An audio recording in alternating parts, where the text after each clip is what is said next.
આજે તો રવિવાર હતા ને આપણે આવી ગયા જોગણીમાં શું લેવા આવ્યા તો બ્લોગમાં બન્યા રહેજો. તમને છેલ્લે કહું રાધે રાધે મિત્રો. તો કેમ છો બધા? તો સ્વાગત છે તમારું અમારા 61માં નવા મિની બ્લોગમાં. આ મન લાગે ચકલા ઓછા ના કૂતરા સેવ મમરા ઘણા ખાઈ લાગે.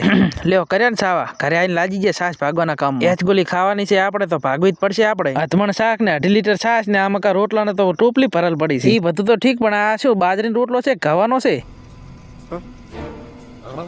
આ બે પોડાળા શિખર ચમ ઉતરણ જાતી નથી આયાને. લે કરાય ને આબરૂ ના કાંકરા. અલ્યા દોયડી ભમરાળી છે. દોયડી ની તું જ ભમરાળો છે. અલ્યા હું શેલી બુટી બની ગયો તારના મારા ફોલોવર તો શિખર ચમ ચેડે ચેડે ફરે છે મારી. ફુલાવાની એની જગ્યાએ બે હોય ને ઘડી હું હાબુ ને મેલો કરતા હું. હાબુ ને મેલો કરીને છે નામ જો ને થોડા બગલા જેવો લાગુ છું. આજે રવિવાર હતો ને આપણે આવી ગયા જોગણીમાં. જોગણીમાં ને જે માનતા હોય તો કોમેન્ટમાં જય જોગણીમાં લખી દેજો. ધીસ ઇઝ આપડા ફુલાવર જોગણીમાં ના ભગતું. મેં કીધું લાય તાર ભગત ભેગો પ્રસાદી લેવા હું એ બેસી જાઉં. અરે શિખર પ્રસાદી લેવા આવ્યો કે પછી હાજુ ની ભેગું કરવા આવ્યો છે? તમ તાર ખાજી હું તો ખાલી બ્લોગ ઉતારું ત્યાં કરી.